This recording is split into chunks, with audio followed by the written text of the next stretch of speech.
Alhamdulillah, Alhamdulillah Rabbil Alameen, wassalatu wassalamu ala rasulihil kareem, wa ala alihi wa ashabihi ajma'in ila yawmiddin. Rabbi shrah li sadri, wa yassir li amri, wahlul 'uqdatam min lisani yafqahu qawli. Respected dignitaries on the dais, Janab Sheikh Muhammad Kara Kunnu Sahab, Mr. Anup VR, Sister Rukhsana Sahiba, Mamoni Maulvi Sahab, MC Nasir Sahab, President of Solidarity Youth Movement, Janab PM Saleh Sahab, other office bearers of Solidarity Youth Movement, and my dear friends, ladies and gentlemen. Assalamu alaikum rahmatullahi barakatuh. This is an honor and pleasure for me to have this opportunity to inaugurate this wonderful conference. I congratulate Solidarity Youth Movement for taking up this bold initiative of holding a conference on Kerala Renaissance. I hope and pray for the success of this conference. May Allah subhanahu wa ta'ala make this conference an important milestone in the Renaissance and holistic reform of not only Keralite society, but the whole Indian society. Let this conference set the horizons for a new dawn of hope, peace, equality, and justice. Ameen. Renaissance is nothing but the revival of human spirit. In history and cultural studies, we use the term to refer to those cultural movements that aim at the enlightenment and emancipation of human being. Such a movement is always rooted in ideology and has brought new ideas and new ideals in the public sphere. Dear brothers and sisters, Islam and India have been strongly interconnected. Our country has contributed immensely to the global heritage of Islam. Some most glaring and bright parts of Islamic history and heritage are associated with this land. Many great scholars and personalities of Islamic history were born here. There is a famous saying in Islamic traditions that Atyabu rihin fil arzil hind ahbita biha Adam alayhi salatu wassalam fa alaqa shajaruha min rihil jannah. That means pleasant breeze comes from India. Adam alayhi salam came down here and he bowed the tree of paradise here. Iqbal referred to this, Mere Arab ko aayi thandi hawa jahan se mera watan wahi hai, mera watan wahi hai. On the other side, Islam is an integral part of the history and heritage of this country. It has contributed enormously to the culture and life of this country. Islam's values, ideals, its culture and its principles had a profound impact. Islam has enriched this country and can enrich today also. Its ideals can change the fate of this country. Its message of peace, brotherhood, equality, its spiritual and moral values, its principles and ideals, its rules and laws, every aspect of Islam has the potential to change the country and make it a world leader and torchbearer of human emancipation. Renaissance is always associated with the problems of society. When the intensity of problems rise beyond endurance, people desperately start looking for new solutions. This leads to the breaking of a status quo and the emergence of new ideas and ideals. Let us have a look at the problems of our country and see what Islam can offer for their solution. I feel One big problem of our country is great inequality. I would rather call it a paradox. We Indians are, at the same time, both a rich and prosperous society and a poor and hungry society. At the same time, we are both. Our MNCs are in competition with the wealthiest corporations of the world, and our slums are in competition with the dirtiest human dwellings in the world. Our share in the list of billionaires of the world is on the rise, and also on rise is our share among the poorest of the poor in the world. Soon we will become among the 3 biggest economies in the world, and already we have become one among the 3 countries in the world where global hunger index is on rise. We are producing lot of wealth, but this wealth is getting concentrated in a few hands. The huge population has no benefit of this newly created wealth. This paradox is not a simple problem. This is a huge social menace which is already producing hundreds of problems, and if unchecked can cause complete disarray and chaos. गिरानियां उस तरफ वो अर्ज़ां इधर ये इफलास व तंग दस्ती, मगर हुकूमत का यह ये आलम जरा नहीं शर्मसार अब भी. Today the whole country is unanimous that corruption is among the biggest obstacles in the development of our country. Despite the high claims of clampdown by government, this year money parked by Indians in Swiss bank rose by 50%. Government spendings on poor do not reach to poor. Just 40% reaches to the real needy, and remaining 60% is leaked out to corrupt bureaucracy, middlemen, and other encroachers. Corruption has become the title of our national life, our national identity, and our way of life. It is as normal as the legitimate prices of goods and services. Despite of all the hue and cry, at all levels, strong social movements, high voltage political campaigns, change of regime and all, still this menace is alive and active as before, and everybody is clueless as to how we can get rid of it. In this country of Eastern culture and values, women are not safe. When our politicians and our parliament were debating on triple talaq, Thomson Reuters Foundation has released its annual report on women's safety. It has ranked India as the most dangerous place on earth for women. Most dangerous place on earth for women. Not because of triple talaq, but because of sexual violence, political patronage of rape accused, child marriage, trafficking of women, feticide and infanticide. Our cities are becoming rape capitals of the world. है चोर नगर या मुफलिस की गर जान बची तो आन गई. Our women are unsafe not only on the streets of Delhi, but even at a place that can be otherwise considered the safest ever place that exists on the earth, that is the womb of a mother. What place can be more safe than the womb of a mother? But a woman is not safe even in the womb of her mother. Women are not safe even in the wombs of their mothers. Reports suggest that over 63 million, that is 6.3 crore females, are missing in Indian population. The girls killed by their own parents are more in number than the total killings in Second World War. This has created a huge problem in many Indian states where we are now sitting on a demographic time bomb with excessive male population, disproportionate male population.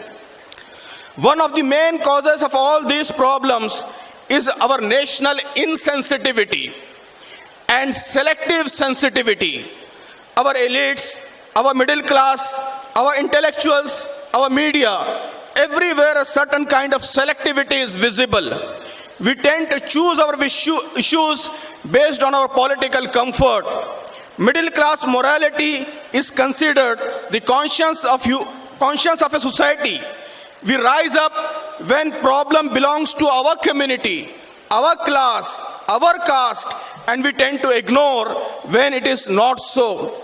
This is because of our sectarian mindset. We tend to look at human beings by dividing them into caste, communities, ethnicities, sects, geographies, and classes. This is also a crisis of middle class morality, that we want to solve the problems but do not want to sacrifice our luxuries and interest. We want to stop rapes but do not want any restriction on pornography. We are against the exploitation of women but not against alcohol. We want a corruption-free society but consider it perfectly normal to pay bribes when our own business interests are at stake. So the fact of matter is, our mindset is responsible for women's exploitation and oppression. Mindset of Bharat also, traditional India also, where women is considered a property, and the mindset of modern, elite, urban India also, where women is merely a tool for maximizing profit. So this is the scenario where we want renaissance, a new awakening and a new dawn that ensures that the country becomes free from all these problems. What Islam can offer in this regard? That is the main issue of today's conference. These problems cannot be solved unless there is a very big and fundamental change, a kind of spiritual and moral revolution, a kind of transformation that changes from within. Islam and its teachings give that vision of total change. These problems cannot be solved with mere legal reforms. Their solution, long-term, permanent, and sustainable solution, needs a vigilant and active conscience. Historically, Islam has been the most successful liberating force. It has been successful in making an end to slavery hundreds of years before the modern world. It gave equal rights to women and made an end to the racial and ethnic inequalities. The first batch of preachers of Islam, the companions of Prophet Muhammad sallallahu alaihi wasallam, were very clear about the mission of liberating human beings from the clutches of evil oppressors who were ruling on them.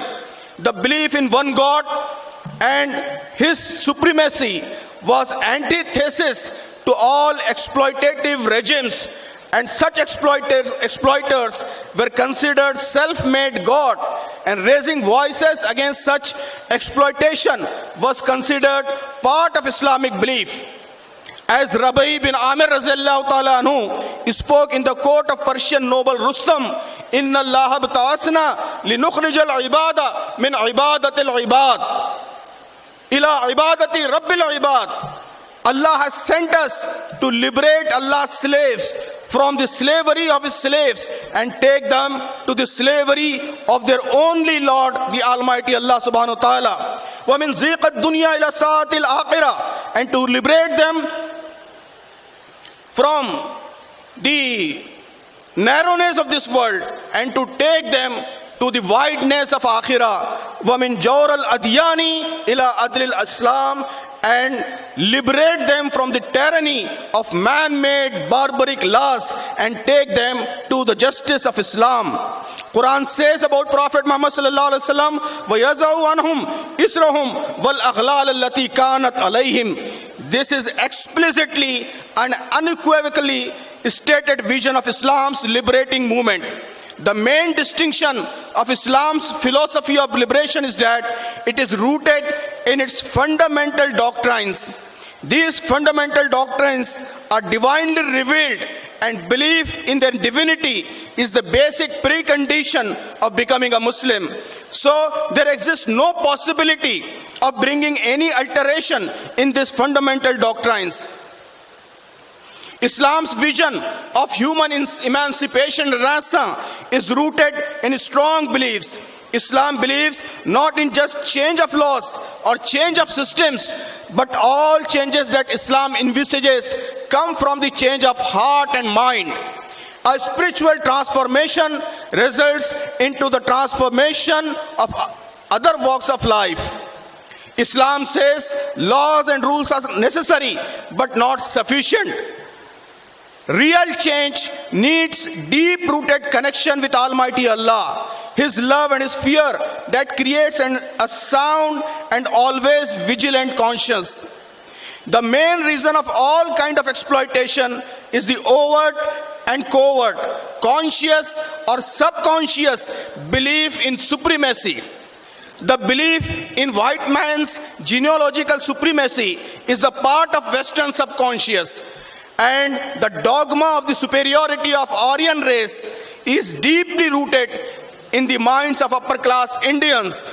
Islam has successfully disrooted this notion of the doctrine at the doctrinal level. Equality of human beings is among the fundamental concepts of Islam. Ya ayyuhan nasu inna khalaqnakum min zakarin wa unsa wa ja'alnakum shu'uban wa qaba'ila lita'arafu. O mankind, indeed we have created you from a single male and female and made you people and tribes that you may know one another. Indeed, the most noble of you in the sight of Allah is the most righteous of you. Prophet Muhammad sallallahu alaihi wasallam has declared, "An-nasu sawasiyatun ka isnan al-misht. Innal ibada kulluhum ikhwa." People are equal like comb teeth. All human beings are brothers. Quran has categorically laid that all human beings are dignified, irrespective of their ethnic, racial, geographical, temporal, or any other identities. لَقَدْ كَرَّمْنَا بَنِي Adam. Now indeed, we have conferred dignity on the children of Adam. Dignity is conferred on all children of Adam, irrespective of their creed, irrespective of their ethnicity, irrespective of their caste, irrespective of the color of their skin. So, my dear friends, Delhi's Nirbhaya is also my sister. Delhi's Nirbhaya is also my sister. And a Dalit girl who is raped in UP, she is also my sister. A sophisticated, English-speaking, middle-class, MNC executive on whom exploitation is done, she is also my sister. And a tribal Adivasi women, she is also my sister. So this selectivity, Islam disroot this selectivity and inculcate a spirit to look at all human beings, the problems of all human beings. Islam gives an economic vision that ensures both development and equitable distribution.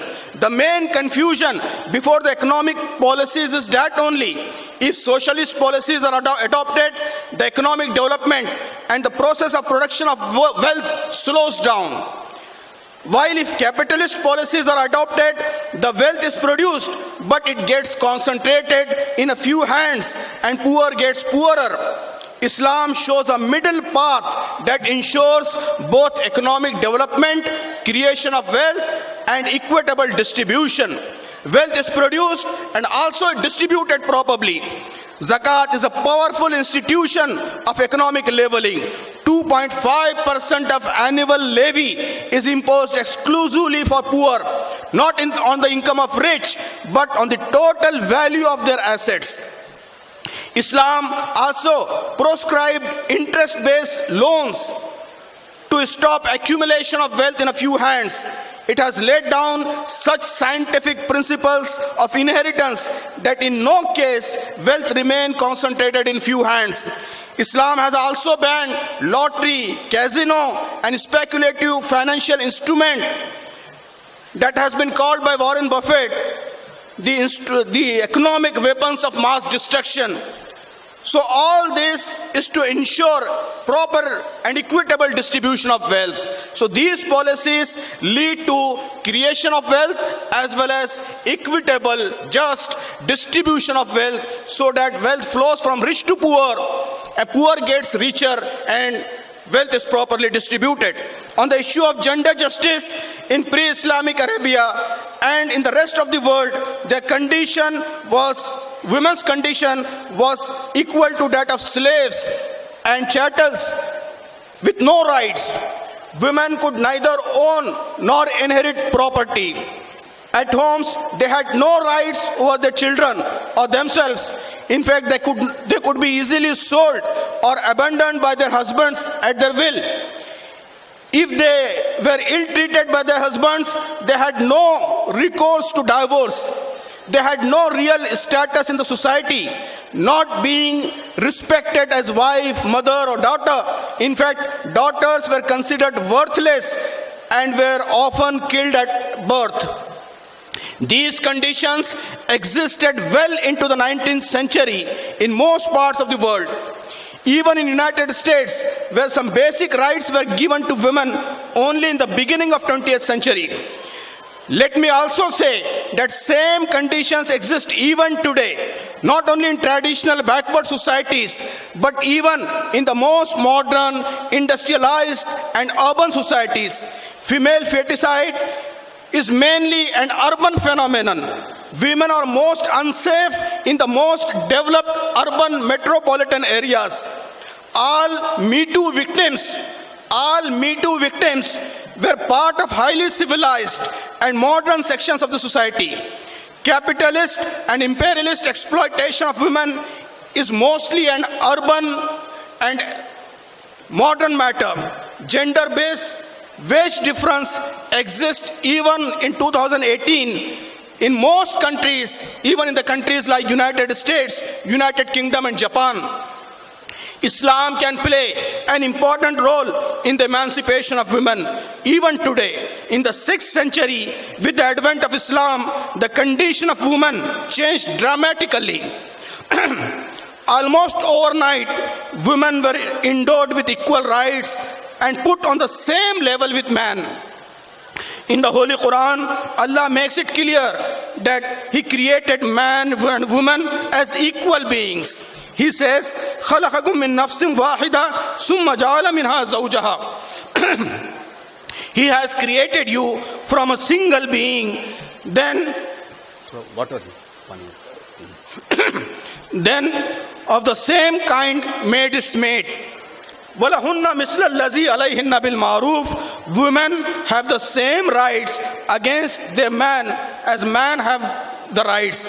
These verses remove any taint of inferiority leveled at womankind by man.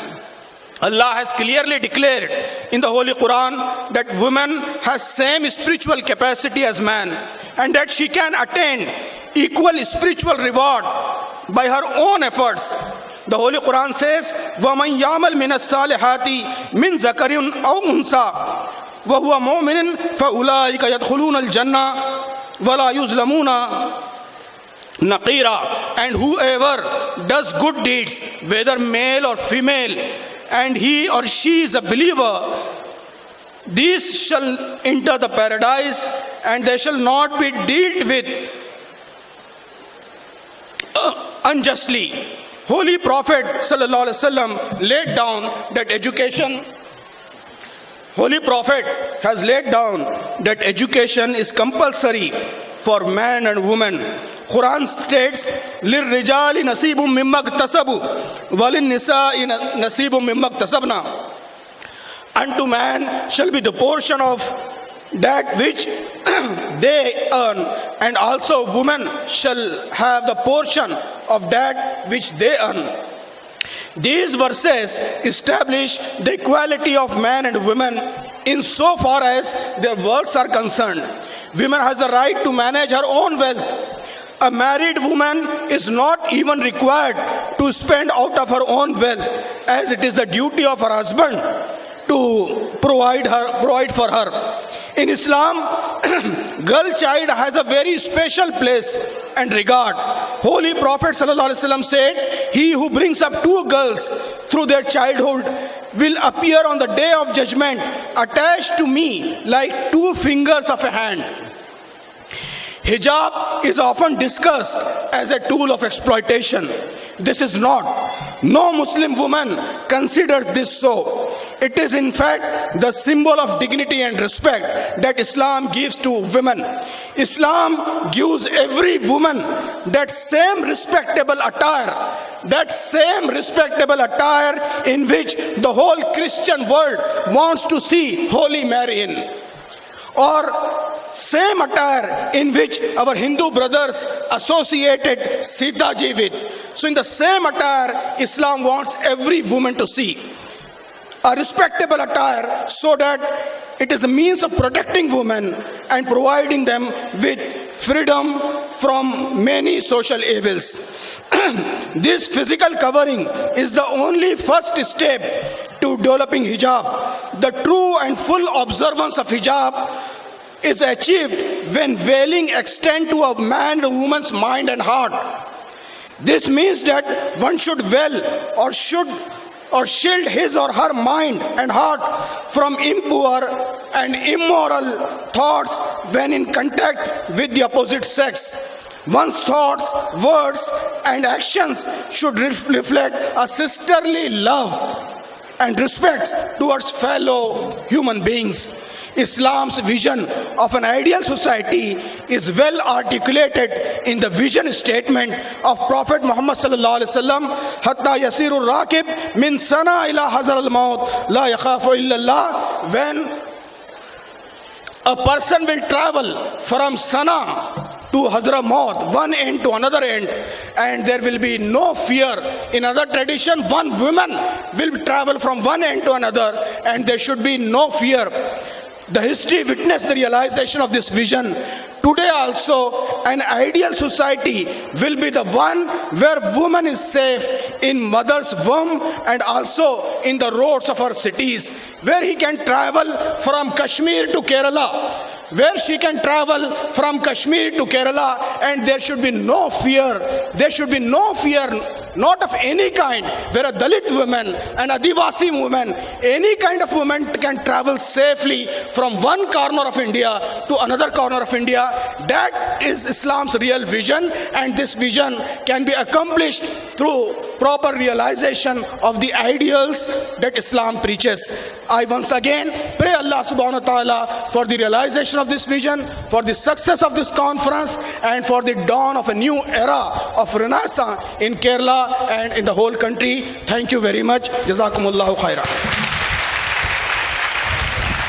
Jamaat-e Islami assistant Ameer ജനാബ് സയ്യിദ് സഅദത്തുള്ള ഹുസൈനി സാഹിബിൻ്റെ ഉദ്ഘാടന പ്രഭാഷണത്തിൻ്റെ സംഗ്രഹ വിവർത്തനം നിർവഹിക്കുന്നതിനായി സഹോദരൻ Jamal പാനായിക്കുളത്തെ സ്നേഹാദരപൂർവ്വം ക്ഷണിക്കുന്നു.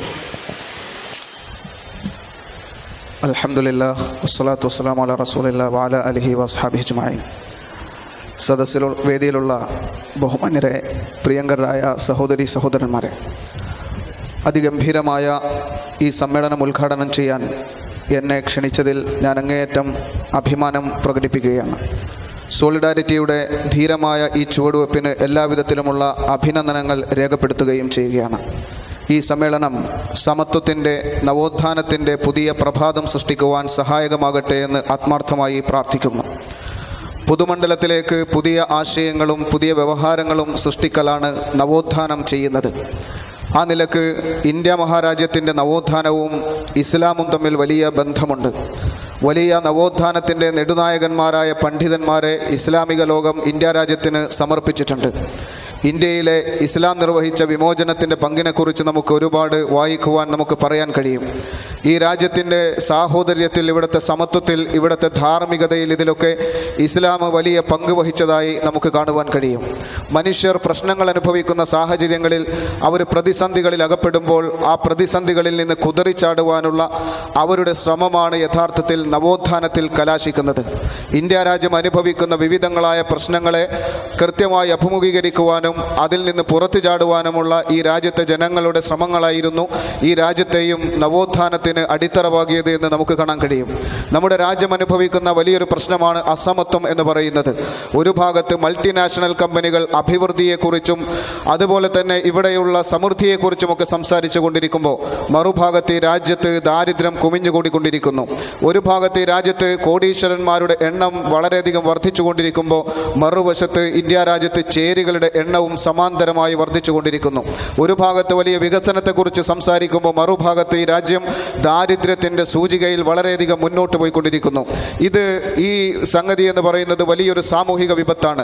ഒരു ഭാഗത്ത് ദാരിദ്ര്യം വളർന്നുകൊണ്ടിരിക്കുകയും മറുഭാഗത്ത് ധനാഢ്യന്മാരുടെ എണ്ണം വർദ്ധിക്കുകയും ചെയ്യുക എന്ന് പറയുന്നത് ഒരു സമൂഹത്തെ സംബന്ധിച്ചിടത്തോളം വലിയ ഒരു വിപത്താണ് എന്ന് മനസ്സിലാക്കാൻ കഴിയും.